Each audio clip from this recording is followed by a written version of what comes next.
அங்கே டப்ளிங்கிற இடத்துல தம்பிமார்களை சந்தித்தேன். அவர்கள் தலைவர் விஜய்க்கு படத்திலேயே அவங்க கையெழுத்து போட்டு தலைவர்கிட்ட கொண்டு கொடுங்கன்னு என்கிட்ட சொன்னாங்க.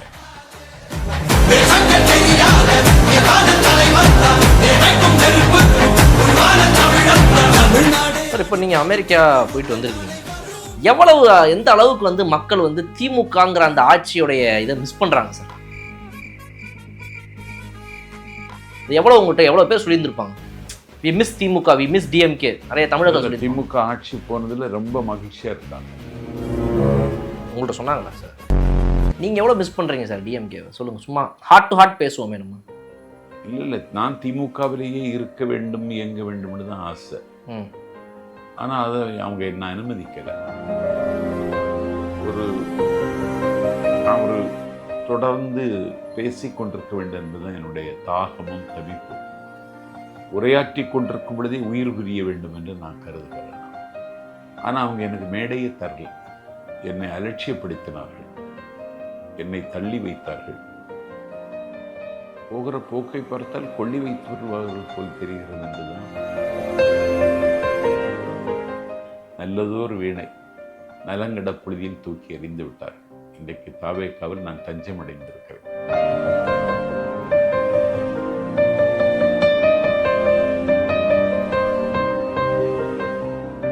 சார், இப்போ நிறைய இடங்களுக்கு அவர் விசிட் போகிறாரு, தினமும் ஒரு விசிட் போகிறாரு. இது வந்து ஒரு சிஎம்க்கு அழகா சார்? ஒரு சிஎம்னா வந்துட்டு அமைதியாக அடுத்தவங்களை வேலை பார்க்க சொல்லிட்டு ஜாலியாக உட்காந்துட்டு, என்ன சார் ஒரு படம் கடை ரிலீஸ் ஆச்சு, அந்த படத்தை பார்த்துட்டு ரிவ்யூ பண்ணிட்டு படம் சூப்பராக இருக்குது, நல்லா நடிச்சிருக்கீங்கன்னு சொல்லிட்டு வீட்டில் ஜாலியாக. அதெல்லாம் முதலமைச்சருக்கு வேலை கிடையாது. மீன்வாயில் கூலி படத்துக்கு 2 டிக்கெட் போடு. அரசியல் தெளிவும் அரசியல் பார்வையும் மாணவர்களுக்கு 65க்கு பிறகு 2026 வந்திருக்கிறது என்றால் விஜயும் தாவேக்காவும் தான் காரணம் என்பதை நான் மிகுந்த பெருமையோடு உங்களிடம் சொல்லிக் கொள்கிறேன்.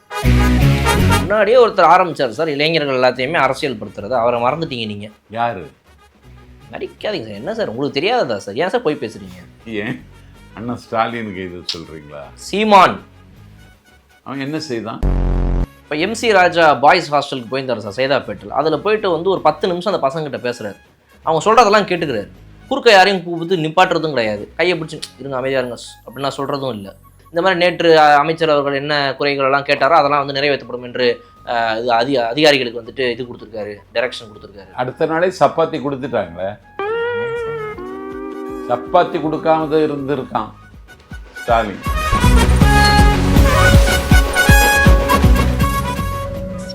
கலர் கண்ணாடி நேயர்களுக்கு வணக்கம் என்று நம்மோடு இணைந்திருப்பவர் நாஞ்சில் சம்பத் அவர்கள். வணக்கம் சார். வணக்கம் சார், மிக்க மகிழ்ச்சி உங்களை இத்தனை நாள் கழிச்சு பார்க்குறதுல. என்ன சார், அமெரிக்க பயணம்லாம் போயிட்டு வந்துருந்தீங்க சார், உங்களை பார்க்கவே முடியல. இந்தியாவில் பிடிக்கிறதுக்குள்ளே உங்களுக்கு டைம் வாங்குறதுக்குள்ளே எனக்கு ரொம்ப லேட் ஆகிடுது.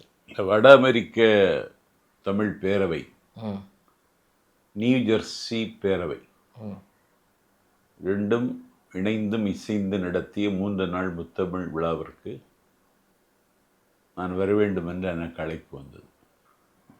ஒரு 3 நாட்கள் ஷெரட்டன் ஹோட்டலில் தங்கியிருந்தேன். அந்த முத்தமிழ் விழாவில் மரபு கலை விழா, பண்பாட்டு திருவிழா, கிராமிய திருவிழா என்று காணாமல் போன கலைகளையெல்லாம் தமிழ்நாடு கண்டெடுக்கவில்லை, வட அமெரிக்க தமிழ் பேரவை கண்டெடுத்து அதை அரங்கேற்றினார்கள். வியந்து போனேன். எவ்வளவு பெரிய மனித உழைப்பு, எத்தனை இரவுகள் விழித்திருந்து இதை அரங்கேற்றி இருப்பார்கள் என்று எண்ணி பார்த்த பொழுது தமிழ்நாட்டில் அப்படி ஒரு அமைப்பு இல்லையே என்று ஏக்கம்தான் எனக்கு மிஞ்சியது. திமுக ஆட்சி இருந்துச்சுன்னா அது நடந்திருக்கும். இல்லை, அருணகிரிநாதர் பாடியது போல இதையெல்லாம் பார்க்க இத்தனை 2 கண்கள் போதாதுன்னு நான் மயங்கினேன். நியூ ஜெர்சி முத்தமிழ் பேரவை விழாவை முடித்து கொண்டு அடுத்த நாள் காலையில் புறப்பட்டு டெலிவர் என்கிற இடத்திற்கு சென்று சேலம் அம்மாப்பேட்டையை சார்ந்த தம்பி, மாலையில் போனேன். அம்மாப்பேட்டையை சார்ந்த தம்பி, அவனுடைய பேர் ஏஜே ரமேஷ். அவருடைய வீட்டில் தாவேக்கா தம்பிமார்கள் என்னை சந்தித்தார்கள். அவர்களோடு கலந்துரையாடி அங்கேயே இரவு சிற்றுண்டி சாப்பிட்டு விட்டு அந்த தம்பியின் வீட்டிலேயே தங்கினேன். சார், இப்போ ஒரு சந்தேகம் சார். அம்மாப்பேட்டையில இருந்த ஒருத்தர் அமெரிக்கால போய் இன்னைக்கு ஒரு வீடு வாங்கி தங்குற அளவுக்கு வந்திருக்காரு அப்படின்னா சரி.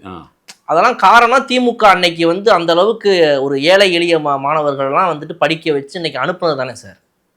இல்லை இல்லை, அந்த தம்பி எஸ்ஆர்எம்ல படித்தவன். அதான் எஸ்ஆர்எம்ல அவர் படிக்கிறாருன்னா அப்போ எதுக்கு காரணம் யாரு? அப்படின்னா பச்சைமுத்து உடையார்னு சொல்லிடுவீங்க போல இருக்கு. அவனுடைய தந்தை வந்து காவல்துறையில் பணியாற்றியவர். அவருக்கு தந்தை வந்து காவல்துறையில பணியாற்றினார்னா அந்த வேலை வாய்ப்பு கொடுத்தது அன்னைக்கு திமுக தானே. தான் திமுக இல்லை, அன்றைக்கு இருந்த அரசு, திமுக அரசு. அவருடைய முயற்சி, அவருடைய கனவு. அந்த தம்பியை படிக்க வச்சு இன்னைக்கு அவன் நல்ல உயர்ந்த நிலையில் இருக்கான்.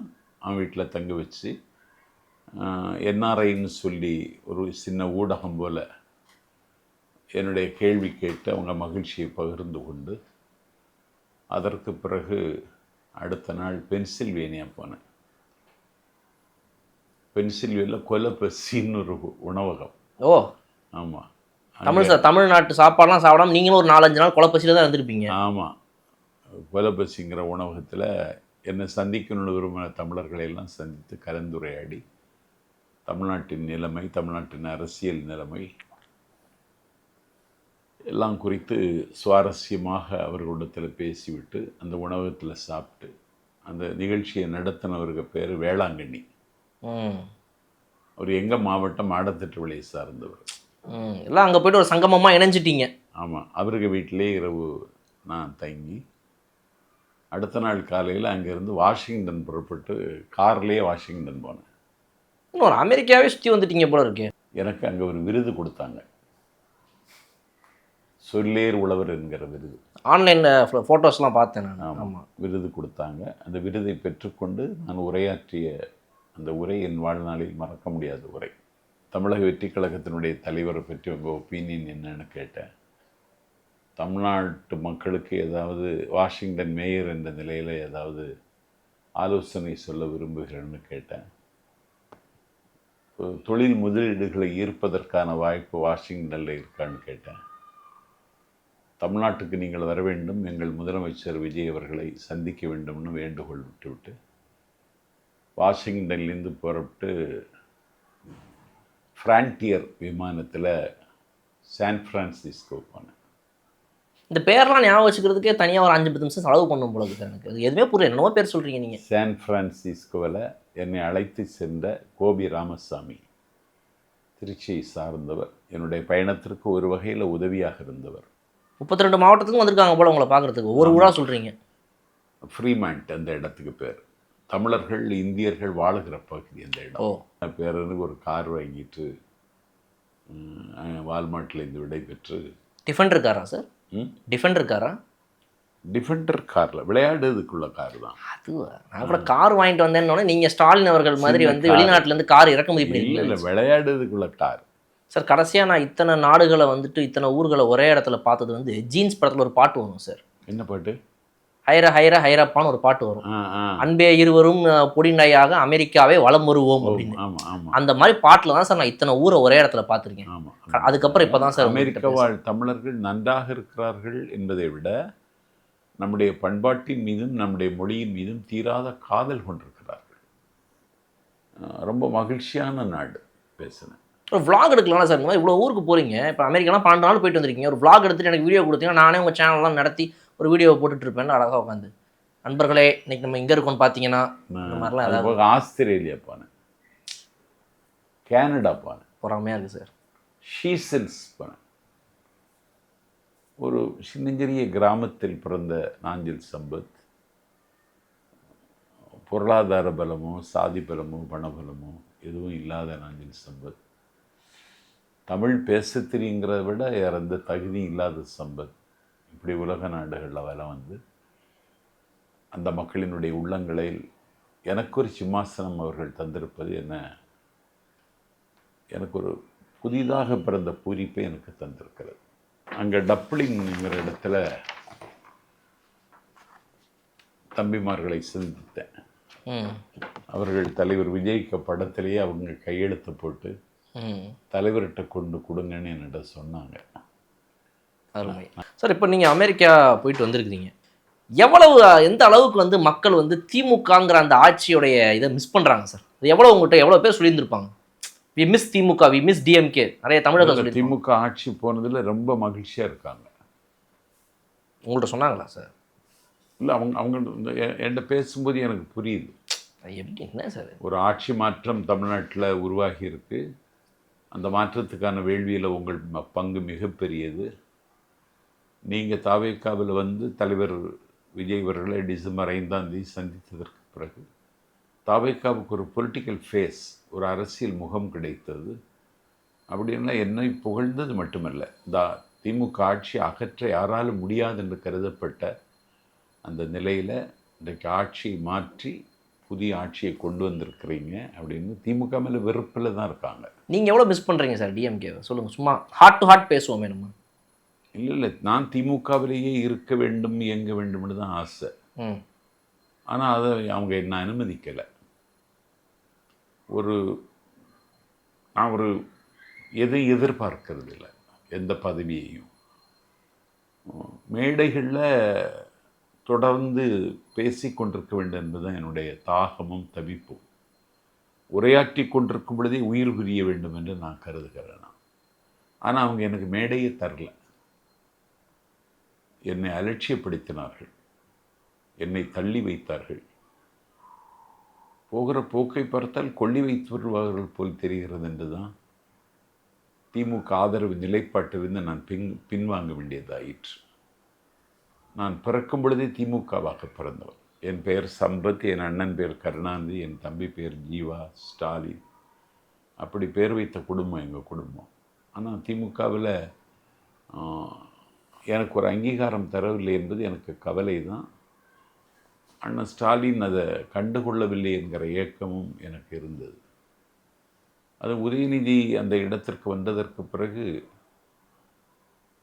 மிகுந்த சோதனை எனக்கு வந்தது.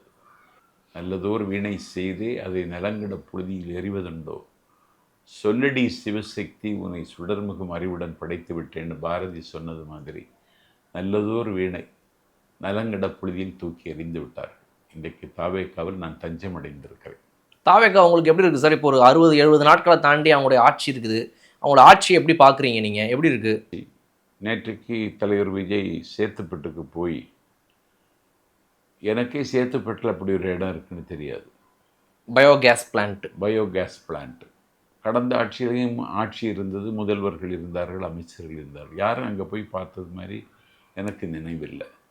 நேற்றைக்கு தலைவர் போய் பார்த்து தலைநகர் சென்னையில் குப்பைகளை சேகரித்து, மக்கும் குப்பை, மக்காத குப்பை என்று அதை தரம் பிரித்து, மக்கும் குப்பைகளிலிருந்து எரிவாயு, மின்சாரம் தயாரிப்பதற்கு வாய்ப்பு இருக்கிறது. உலக நாடுகள் அதை செய்கிறாங்க, இங்கேயும் நம்ம செய்யணும்னு சொல்லி தலைவர் பேசிய பேச்சு சமூக ஆர்வலர்கள் மத்தியில் பெரிய தாக்கத்தை இன்றைக்கு ஏற்படுத்தியிருக்கிறது. Build on what they have எம்பார் அண்ணா. இருக்கிறத வச்சு என்ன செய்யலாம் அப்படின்னு யோசிக்கிற தலைவராக எங்கள் தலைவர் இருக்கிறார் என்பது எனக்கு ரொம்ப பெருமிதம். அந்த பயோகேஸ் பிளான்ட்டில் வந்து நிறைய ஐடியாஸ்லாம் கொடுத்துருக்குறாரு. இந்த மாதிரி நீங்கள் சொன்ன மாதிரி இப்படி பண்ணலாம், அந்த மாதிரிலாம் பண்ணலாம் அப்படின்னு சொல்லி. இந்த மக்கும் குப்பை மக்காத குப்பைன்னு பிரிக்கிறதுலேருந்து ஆரம்பிச்சு இந்த மாதிரி விஷயங்கள்லாம் ஏற்கனவே இருக்கிறது தானே. இந்த பயோகேஸ் பிளான்ட் ஏற்கனவே இப்போ புதிதாக இதில் என்ன பண்ணிட முடியும்? இல்லை, நான் அமெரிக்காவில் பார்த்து நம்பி மக்கும் குப்பைக்கு தனி பக்கெட் வச்சுருக்காங்க ஒவ்வொரு வீட்டில் வாசல்ல. நம்ம வீட்லேயும் அப்படி தானே பண்ணுறோம். மக்காத குப்பைக்கு தனியாக வச்சுருக்காங்க. இது ப்ளூ கலரு, அது பச்சை கலரு, கரெக்டாக வச்சுருக்காங்க. அதை ஒவ்வொரு நாளும் இந்த சேகரிக்கிற கிடங்களை கொண்டு போய் தரம் பிரித்து அந்த வேலையை அவங்க செய்கிறாங்க. நம்ம செய்யலை இன்னும். சில இடங்களில் நடக்குது. இல்லை, இந்த எரிவாயு தயாரிக்கிறது, மின்சாரம் தயாரிக்கிறது, ஒரு மின்சார பற்றாக்குறை இருக்கிற மாநிலம் நம்ம மாநிலம், அதுக்கெல்லாம் இதை பயன்படுத்தலாம். நல்ல அதெல்லாம் அவருக்கு அந்த கண்ணோட்டம் இருக்கிறதே எனக்கு வியப்பாக இருந்தது. சார், இப்போ நிறைய இடங்களுக்கு அவர் விசிட் போகிறாரு, தினமும் ஒரு விசிட் போகிறாரு. இது வந்து ஒரு சிஎம்க்கு அழகா சார்? ஒரு சிஎம்னா வந்துட்டு அமைதியாக அடுத்தவங்களை வேலை பார்க்க சொல்லிட்டு ஜாலியாக உட்காந்துட்டு படம் ஜாலியாக உட்காரவா? இல்லை சார், ஒரு படம் கூட பார்த்துட்டு. பொறுப்பு என்கிற முடி தம்பி, அது கிரீடம் கிடையாது.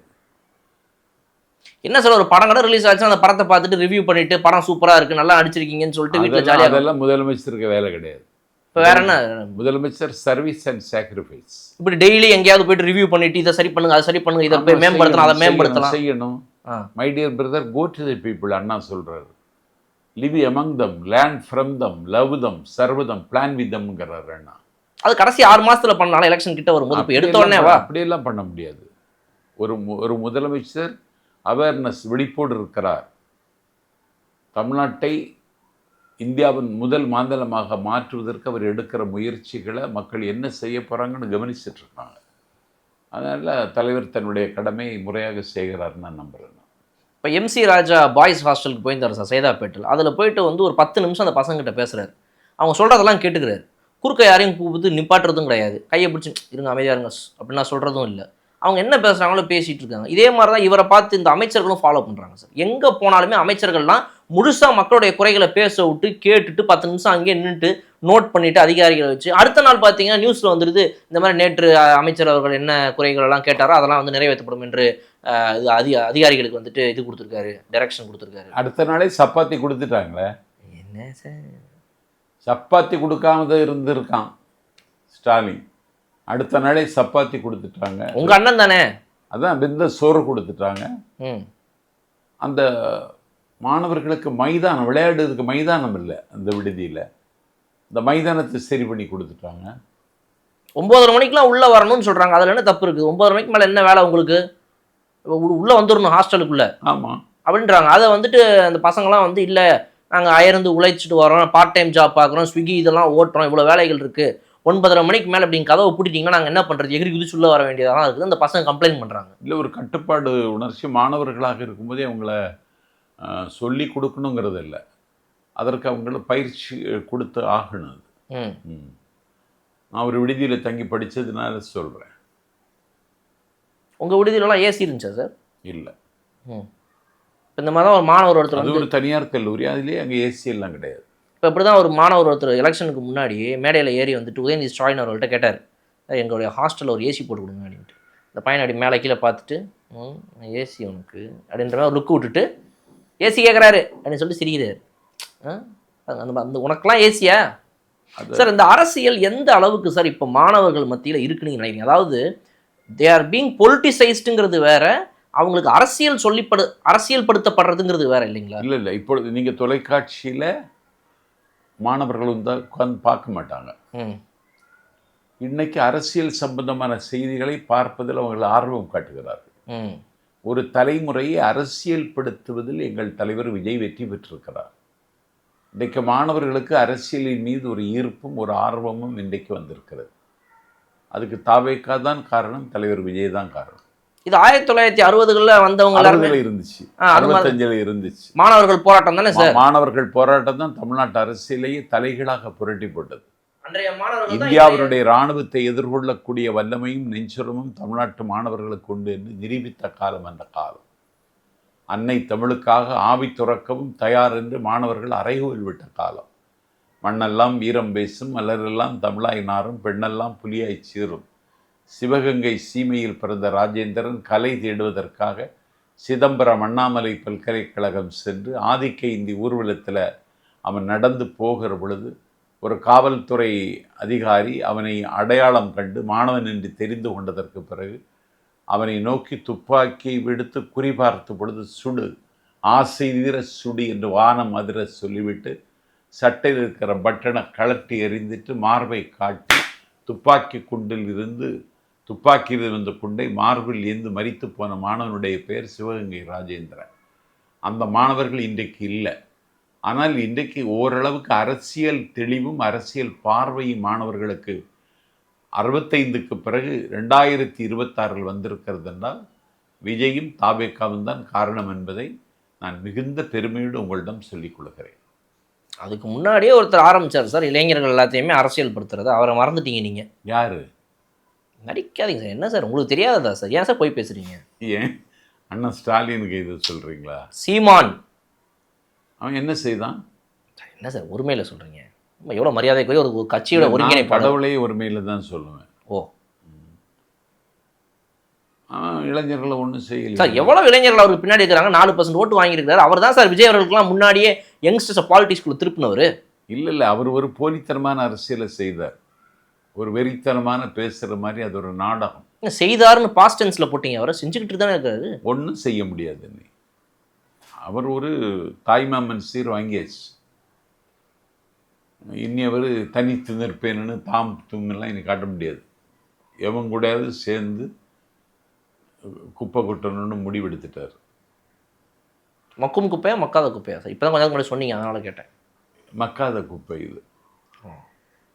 சார் இப்போ திமுக, அதிமுக, பாஜக, நாம் தமிழர் கட்சி 4 பேர் சேர்ந்தாங்கன்னா பவர்ஃபுல் ஃபோர்ஸாக இருக்குமா சார்? இருக்கும் இருக்கும், ஆனால் வெற்றி என்கிற விளிம்புக்கு வராது. ஏன்னா 2029 31 இப்படி தான் போகும் போலன்னு நிறைய பேர் சொல்கிறாங்க இப்போ ஆல்ரெடி. இல்லை அப்படி போகலாம், ஆனால் அதை தமிழ்நாட்டு மக்கள் அதை அங்கீகரிக்க மாட்டாங்க. தமிழ்நாட்டு அரசியல் இனிமேல் திமுகவுக்கும் அதிமுகவுக்கும் இடம் இல்லை. அதிமுக தன்னுடைய இருப்பை தொலைத்து விட்டது. கட்சியை விட்டு போகிறாங்க, வருத்தப்படாமல் இருக்கான். அந்த கட்சியினுடைய தலைவன் இடித்து வச்ச புலி மாதிரி இருக்கான். போனால் போகட்டும் போடா, இந்த பூமியில் நிலையை வாழ்ந்தவர் யாரடான்னு பாடிட்டு இருக்கான். ஒரு மிகப்பெரிய சக்தி அது அதிமுக. அந்த சக்தி இன்னைக்கு ஒன்றுமில்லாமல் ஆக்கிட்டான். அந்த கட்சியினுடைய கற்பு என்பது திமுகவை எதிர்ப்பதில் தான் இருந்தது. இன்னைக்கு திமுகவோட கூட்டணி வைக்க வேணுங்கிற மனநிலைக்கு வந்துட்டார் எடப்பாடி பழனிசாமி. ஸ்டாலினும் அதை தவற செய்துட்டார். ஸ்டாலினுடைய உயரத்துக்கு இந்த அநியாயத்தை செய்திருக்கக்கூடாது.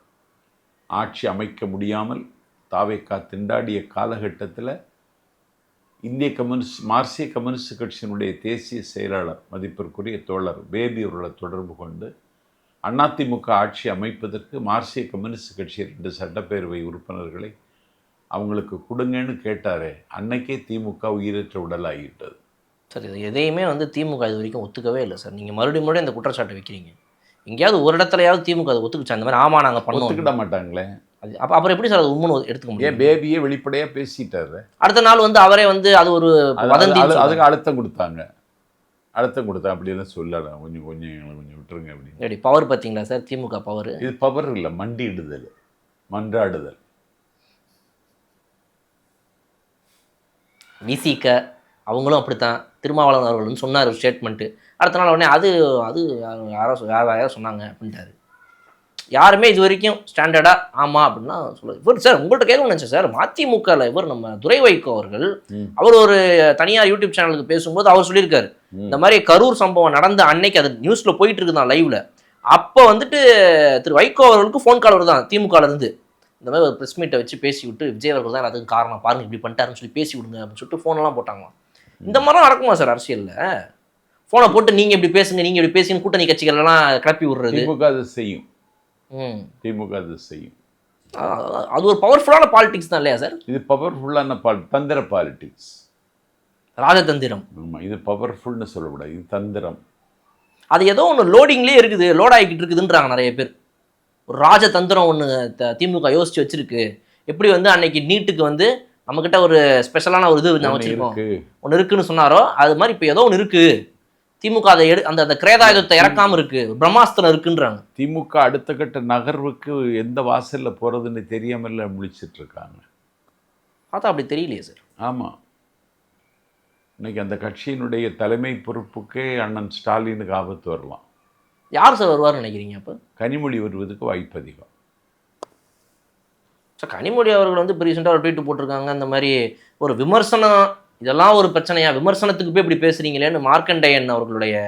இல்லை கனிமொழிக்கு அந்த ஆசை இருக்கு. அப்படியா? நான் சட்டமன்ற தேர்தலே தூத்துக்குடி பார்லமெண்ட்டை பொறுப்பை ராஜினாமா செய்துட்டு நான் ஏதாவது ஒரு சட்டமன்ற தொழிலில் நிற்கிறேன்னு விருப்பத்தை தெரிவிச்சுட்டாங்க ஸ்டாலின் ஒத்துக்கிடலை. விடுவாங்களா சார் அவங்க குடும்பத்தில்? இந்த மாதிரி குடும்பம் ஒத்துக்கிடாது.